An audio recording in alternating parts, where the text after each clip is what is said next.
something a little fun, a little silly. But this time I don't have to wear anything. I don't have to dress up. I don't have to do anything like that. I have, my dignity's gone, so it doesn't really matter.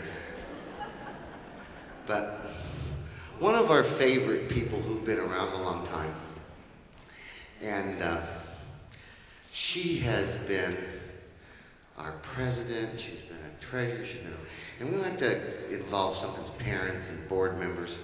So I asked her if she would come and play the typewriter today for the Leroy Anderson, the typewriter.